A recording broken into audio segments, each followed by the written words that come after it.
Okay, everybody, welcome back to In Progress. This is our weekly roundtable discussion of the political stories and issues and ideas that are top of mind for progressive folks all across the Lone Star State this week. My name is Chris Mosier. I'm the communications director here at Progress, Texas. Welcome if you're hearing us on the radio, KPFT FM 90.1, Houston, Texas. Progress, Texas amplifies progressive values, leaders, and actions, and we operate a major digital network, including social media, podcasts, legacy media contributions, and more. We reach millions of people across Texas every single month. This week, joined by Executive Director Kathleen Thompson. Hi, KT. Hey, folks. This week, we welcome a guest that we think will be most insightful into the dilemma of Christian nationalism, which has become most prominent in Republican and conservative messaging and policy priorities. Committees on religious freedom, which really means the freedom of government to shove far-right doctrine into our laws and our schools, our neighborhood public schools, and a blatant rise in open hatred and exclusion against Muslim Texans by these same officials. We're also coming out of the Texas Democratic Convention in Corpus Christi, which was largely a positive and unified affair, but some conflict among progressives and Democrats over religion continues and can undermine progressive unity. And we're thinking about what all of this means as the United States arrives at its 250th anniversary this July 4th weekend. So we're super proud to welcome Rebecca Markert. She is the Vice President and Legal Director at Americans United for Separation of Church and State, or Americans United for short, a national organization dedicated to that, solely to defending the separation of church and state in the USA. Hi, Rebecca. Hi, thank you so much for having me. Absolutely. As we get going, tell us all about AU and what you do for them. Sure. Americans United is an organization that is dedicated to preserving this American original idea of separating church and state. And we do that in a myriad of ways, one of which is what I do on a daily basis, and that is working in the courts to preserve this constitutional principle. So we litigate in courts across the country when there are religious incursions happening by our government. Rebecca, Texas Lieutenant Governor Dan Patrick recently made headlines at an Oval Office press conference, delivering a report from the so-called Religious Liberty Commission that he leads. And that explicitly is targeting the phrase separation of church and state from a constitutional law standpoint. Should this commission exist at all, in your opinion? And how dangerous is it to see a top Texas leader use federal power to attack this 250-year-old precedent? And what does Americans United see in this regarding the national strategy of Christian nationalism? I think the Lieutenant Governor, who is also the head of this Religious Liberty Commission that was formed by an executive order from President Trump, I think that he really needs to be called out for perpetuating this lie that church-state separation is not a constitutional principle. Are these words in the Constitution verbatim? No, but neither is the right to a fair trial. But I think that we would all agree that that is a principle that Americans hold dear and would really consider it to be a part of the American ethos. And as I said earlier, the separation between church and state is an American original. It is really an American invention. It was an idea that was first implemented in the American experiment. And until we came up with it, no other nation had sought to protect people's right to think and worship freely by separating religion and government. Americans should be proud of this heritage, and we should fight any disinformation that threatens this ideal, especially as we're coming up to America's 250th. With regard to the Religious Liberty Commission, having a commission like this is certainly laudable, especially when we want to increase religious pluralism and understanding in our country. But the way that this particular commission has come about is not the way to do that. The Religious Liberty Commission is biased and one-sided, and it recently issued a report on the state of religious liberty in America. And this is an ahistorical report that's aimed at advancing the Trump administration's Christian nationalist agenda. It was a document that's about 200 plus pages, and it makes a variety of suggestions on how the federal government should impose one set of narrow religious beliefs on everyone. And this report also reiterates this lie. It falsely claims that church-state separation doesn't exist, and also that those of us who have advocated for it for decades are really trying to erase religion in the public square, when in fact, this constitutional principle is one that really protects religious freedom. It protects everyone's right to live as themselves and to believe as they choose, as long as they don't harm others. We've talked to lots of people. This is, one of our most, tried and true topics, at least over the last, year or so, since all this stuff has really, amped up in terms of, the educational parts of all this. And we'll talk more about that. But it's interesting to see the way that the argument has flipped around, because from what I understand, as recently as maybe like the 60s or the 70s, the entire concept of the separation of church and state was very much to the benefit of religion, like you say, that religious groups didn't want the government interfering in what they were trying to do. And so it was framed at that point as a protection to be able to worship as you please, not so much as a license to push religious doctrine into schools or government or any other official public sphere. Yes, that's absolutely true, and it's something that we see Christian nationalists really fighting against. What they want is the ability to believe as they choose, and then also to impose that on all other Americans. They really want to get all the benefits of a truly religiously pluralistic society, but then not have to take any of the guardrails that protect other people. All of our constitutional rights aren't absolute, and religious liberty is one of those. We don't see them rushing real fast to sign up to pay taxes on their church properties, necessarily, but that's a whole different topic. Rebecca, so, dialing this back to Texas in particular, we're seeing this, ideological push having very much real-time impact here in Texas, especially as it comes to education here, from the mandating of the Ten Commandments to be posted in our classrooms, to the replacing of degreed and qualified school counselors with uncertified religious chaplains. Those have been developments really over the last couple of years. To the recent, and this is brand new, the bombshell Texas State Board of Education vote that just happened last week to implement Bible lessons throughout our K through 12 public school curriculum. So tell us, I don't know how much a national organization like AU is paying attention to what's going on in Texas. I'm sure you're noticing because it's so dramatic, but tell us how you guys evaluate this escalating legal and legislative assault on Texas public education, and describe for us what you see as the long-term risks of turning our public schools into Sunday schools. Sure. Well, I'm going to back up just a little bit here and just start off by saying that Christian nationalists have been on the march in this country over the last number of years, and nowhere is that more readily apparent than in Texas.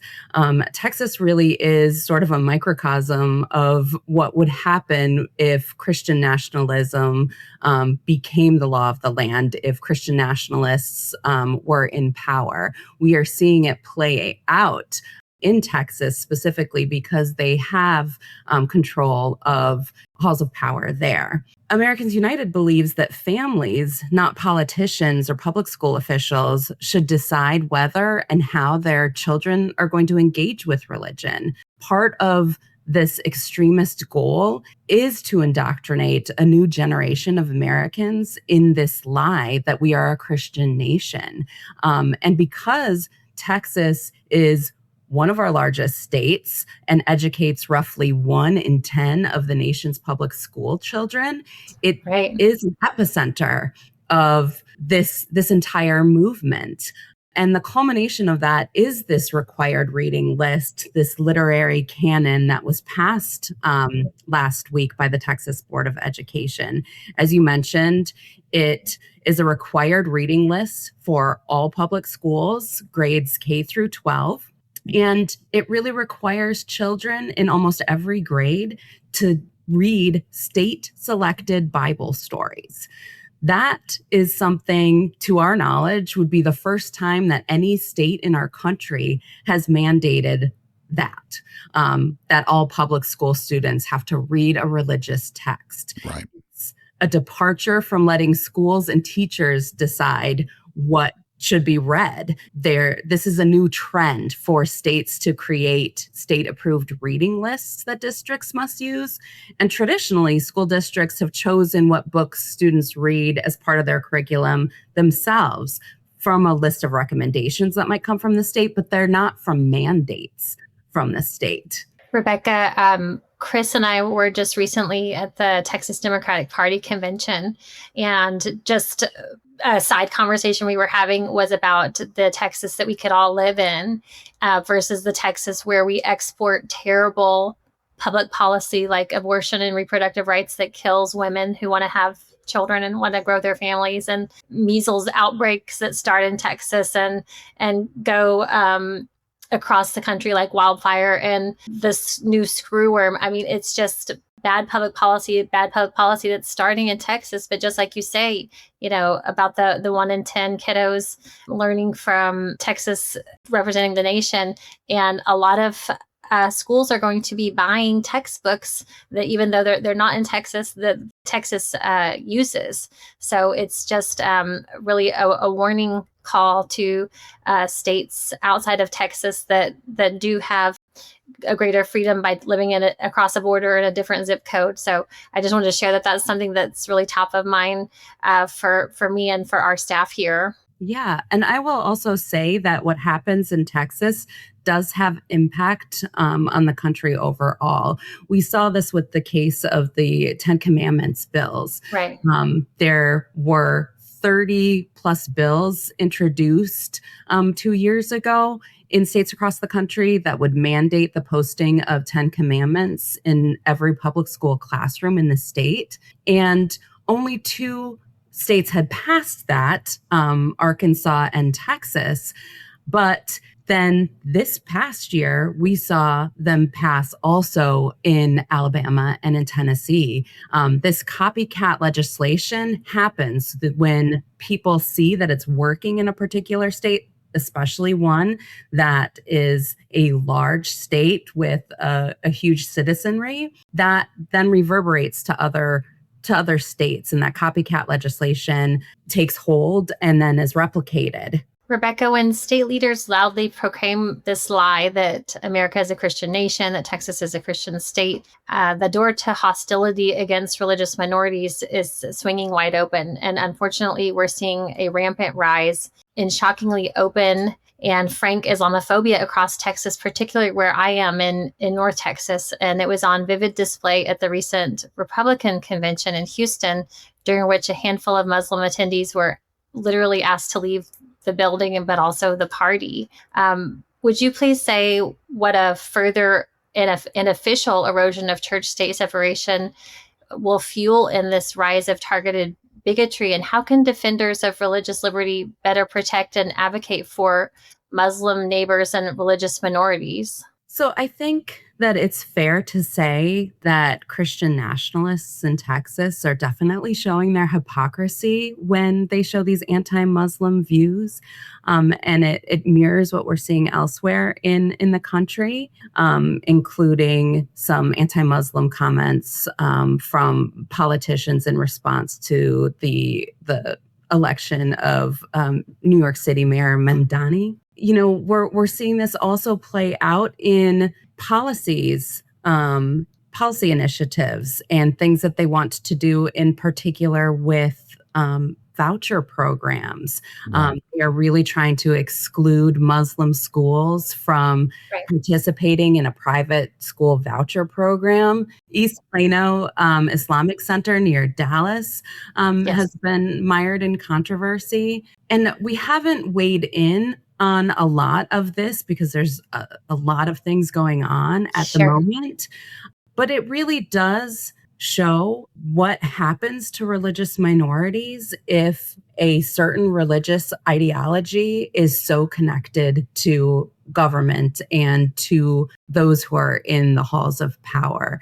It really denigrates minority religious belief to the detriment of all Americans, and is something I think that we should all be concerned about. It definitely makes sense that the scapegoating of a religious minority would go hand in hand with the attempted ascendancy to official, control of a broader, religious movement like we're seeing with Christian nationalism. So the two things definitely go hand in hand, and you're really kind of fighting the same thing when you're fighting, that idea in general. We've talked a bunch with one of our allies in Dallas, the Reverend Mara Richards Bim, who is the Justice and Advocacy Fellow at Royal Lane Baptist Church in Dallas, about her own personal work and also as a member of the clergy. She's done great work in opposing the Ten Commandments thing in the public schools and really against Christian nationalism in general. She's really doing great work. I'm curious if Americans United has found any other, either individual or organized clergy efforts to fight this trend back. Christians against Christian nationalism. Are you guys seeing that happen anywhere? Yeah, actually, Reverend Bim has been a wonderful plaintiff for our coalition lawsuit against the Ten Commandments law in the state of Texas. And we actually have 3 lawsuits in the state of Texas. The state law mandating the Decalogue be put up in public schools. In those cases brought together a group of multi-faith families, including clergy members Right. from various denominations. And that is something that we have seen happen again and again as we are challenging these impositions of religious ideology by the government. We're seeing it in Texas, we're seeing it in Oklahoma, we're seeing it in Tennessee when they are overreaching and trying to move the needle closer to imposing one narrow belief on us all.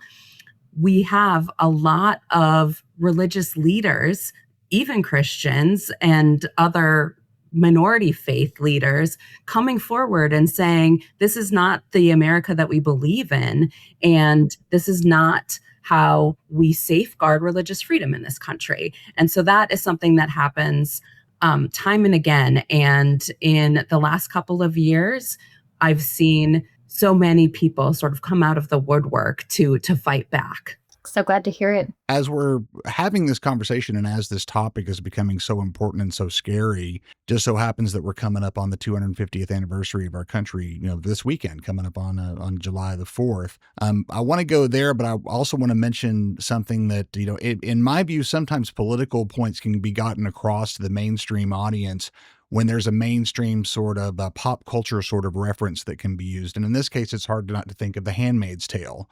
And the cautionary tale, not only from the recent TV programs that have been on, but also the book that's been around for a long time.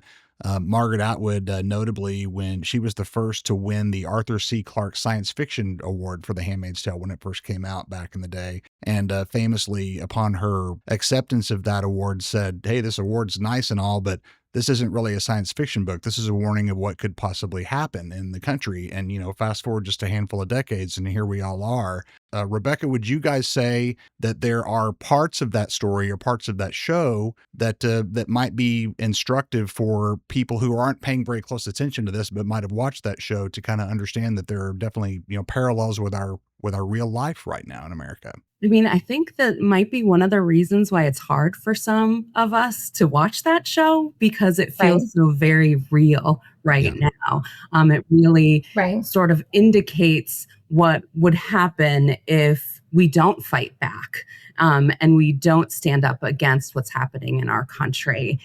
And I do think that there are parallels, and it is very apparent that part of the Christian nationalism strategy is to subjugate women and to, make sure that their rights are less than others. That is a huge part. We saw that in Project 2025 too, in order for them to exert their power, they do have to suppress the power of other people. And marginalized communities are the ones who are the target, unfortunately. And I think that it's an instructive show, obviously a bit fictionalized, but I think as we are continuing down this path and we see what's happening in the courts and we see what's happening in the executive branch and we see how these larger policy goals at the federal level are playing out also at the state level, I think we're starting to see just how dangerous of a time we are living in and why it's so important for the dissenting voices to stand up and fight back. It's interesting that you say that, and I hadn't even drawn this part into our conversation today. But at the same time that the Texas Republican Convention was happening in Houston, there was a turning point event that happened in San Antonio that was geared specifically for women, during which a lot of the messaging was, it's time for women to give up your right to vote and return to the household and subjugate yourself to your husband. And these things were being said very blatantly and right out loud in a very well decorated stage, and it was just kind of shocking. And so that's also part of this broader, disparate sort of symptoms that we see in a variety of different places in the political sphere right now. So outside of The Handmaid's Tale, Rebecca, give us some tips on how to talk to people about this, people who may not have really kind of clued in that this is happening. There are a lot of people who might see this as sort of abstract, sort of, political stuff that they may not really see as urgent or really, want to concern themselves with necessarily. How can progressive people effectively talk with folks who are sympathetic to this Christian language, Christians themselves, and may not quite understand why it wouldn't be a good idea to make everyone comply with the basics of what they believe? How do we get that message across just to our friends and family? And I just want to jump in to say this is a great time because families are going to be gathering for that Independence Day barbecue and picnic. So there are going to be a lot of people who aren't normally together. So we couldn't have timed this interview better. Well, I think it's such a great question, and it's one that I'm asked often. And I like to give a little anecdote just about my personal history. I grew up in a Catholic family in Wisconsin, and when we were gathering for Thanksgiving, Christmas, all of the events, including the 4th of July, religion and politics were never off the table. Those were topics that we regularly discussed. And as I grew up and became more engaged and went to college and came back, it was one of the reasons I liked coming home and gathering with my family, because I knew we were going to be talking about things that are happening right now. What do we think about this particular policy? What do we think about this particular candidate and things like that? Because I grew up in that environment where you were allowed to talk about it and allowed to talk about these subjects that are divisive and that can be emotionally charged. We really learned how to listen to each other. And I think that's the crux of the question. It's not necessarily how do we talk to each other about these things? How do we convey these ideas? It's how do we listen to each other?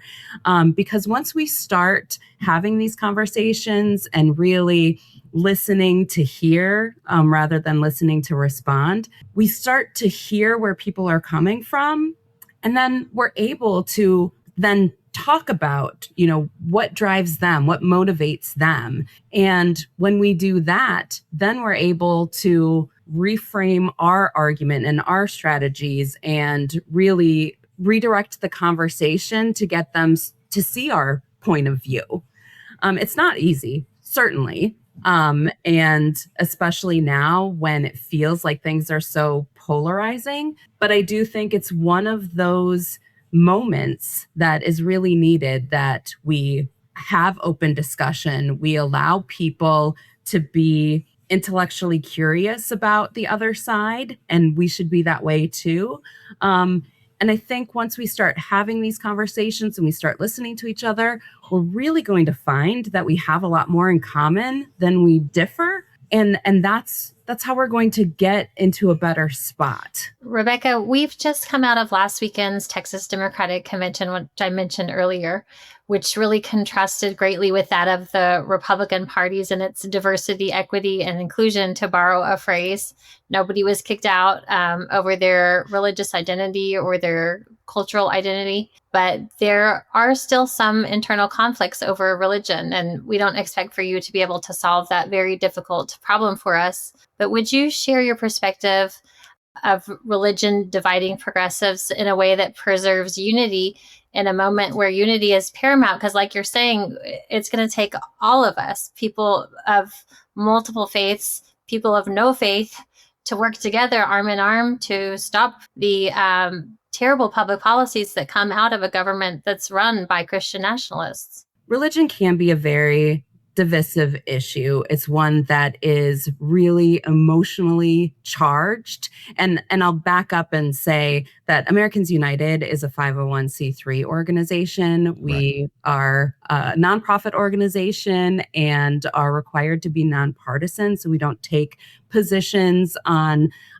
political candidates for office or anything like that.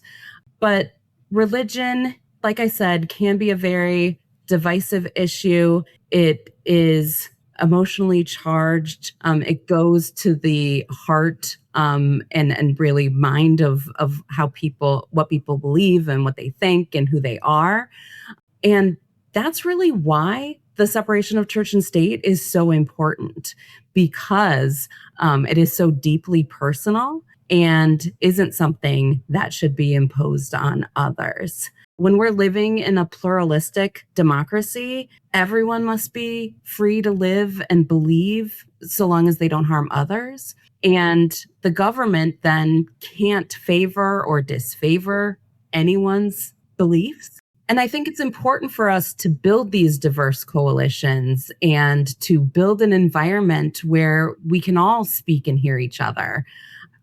Like I said before, I think if we were to do that, we'd find that we all have more in common. And many of the groups that you just mentioned, people of faith, people of no faith, we all agree that Christian nationalists are trying to roll back all of our civil rights, the ones that we care about, not just church-state separation, but all of the other civil rights. And this is a threat that we really need to take seriously. And we are going to be more powerful if we fight together. Amen to that. As we begin to close here, I want to go back to the idea that, as they say at UT Austin, what starts here changes the world, in terms of, things that come out of Texas change the world, sometimes for the better, sometimes for not. My hope is that progressive people in other places who are facing a similar problem will learn from what we're trying to do here in Texas and be able to stand up to this really serious problem. Rebecca Markert, Vice President and Legal Director at Americans United, we appreciate your input very, very much, and happy 4th of July to you and everybody at AU. Thank you so much. This has been a great discussion, and happy 4th of July to you. Our pleasure. Thank you. Awesome. Progress Texas amplifies progressive values, leaders, and actions. While campaigns come and go, we're the permanent home for progressive media and action in the Lone Star State. Radio listeners, if you missed any of our show today, you're in luck, because it's going to run again this weekend on KPFT Radio 90.1 FM HD2 channel every Sunday morning at 11 a.m. More information on the radio station at kpft.org, and more info on us at Progress Texas can be found at progresstexas.org, and you can find out more about Americans United at au.org.